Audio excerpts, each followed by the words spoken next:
Welcome back to Inside Post Challenge, part of the Road to the Triple Crown, sponsored by Adequan. This week, we're going to take a look at the Florida Derby. Hi, everyone. I'm Tom Law. I'm joined again by Ed DeRosa. Ed, we're looking at the Florida Derby this weekend. Big race. A few changes in the race earlier this week when Todd Pletcher decides to take Escondaria up to New York. Later on next month for the Wood Memorial, he looked like he was probably going to be pretty prohibitive favorite in here off his Fountain of Youth win. They end up filling up the entry box pretty well with the absence of him in here. What do you think? I think it's a very deep race. You and I talked briefly earlier this morning. You know, I don't think the exacta finishers in here are going to be on the level of a Looking at Lucky and Noble's Promise, or to go back a couple years, Street Sense any given Saturday. But I do think top to bottom, say the 5th or 6th place finisher in this race will be better than the 5th or 6th place finishers in most of the other preps. I think it's a pretty deep group top to bottom, even if at the top we might not be looking at the Kentucky Derby winner. Yeah, interesting group. You got everybody, a lot of people are pretty high on Radiohead. Trainer Rick Dutrow sends him out. He drew the actually extreme outside post, which, you know, horses have won from out there before. Including Big Brown. We're talking about Big Brown and Barbaro, horses like that. Well, we'll see if he is up to that, up to that measure. You also got Nick Zito's got a couple in here, Icebox and Miners Reserve, horses that may look like they can stretch out a little bit given the mile-and-eighth distance. You also have Lentinor in here, Barbaro's full brother, who makes his first start on the dirt. Yeah, a lot of good angles in here, and you mentioned one that I'm going with for the top slot, and that's Miners Reserve, trained by Nick Zito.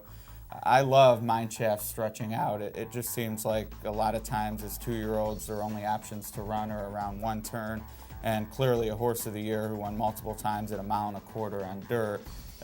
Naturally, you would expect to stretch out well, and we've seen that already this year with Discreetly Mine, who Pletcher sent to the Risen Star and won there, and I think we could see it here with Miners Reserve. I love the one-turn race. A lot of people are very high on Bushwhacked, who he beat.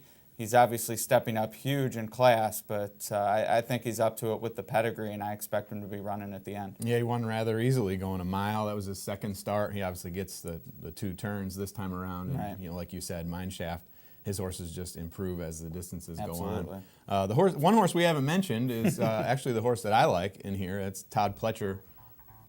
He goes with Rule in here. Yeah, Delta Jackpot winner at 2, came back and won the Sam F. Davis rather easily last time out. Pletcher just has a very, very strong hand. He sort of makes the substitute move in here and goes with Rule in here. You know, this race sets up pretty good for him. I mean, I think he's, he doesn't have to be necessarily on the lead, but even if he is, there's not, on paper at least, there's not a ton of speed in here.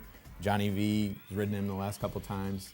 He's on again, so I like Rule. Yeah, he looks really good, and like you said, he doesn't need to be on the lead, and the class is held up against who he's faced. We talked about Pletcher calling the audible earlier, and the thing with Rule is he has bottom as a 2-year-old, so 6 weeks to the Derby might not affect him as much as a horse like it would Escondaria, who isn't quite as seasoned. So lots to like in this race. All opinions, I think, have merit. Now, you mentioned Looking at Lucky and Noble's Promise earlier. Looking at Lucky was last week's Inside Post Challenge winning horse from the Rebel Stakes. Makes his first start on the dirt. Obviously very impressive for Bob Baffert. A lot of people to get their picks in on the Inside Post Challenge. The winners so far, Awesome Act, Looking at Lucky. We only have actually less than 50 people that are entered in the contest that had both of those horses. They were both favored. So if you're watching this right now and you feel like you got an opinion in the Florida Derby, you might as well, and if you haven't entered yet, you need to enter.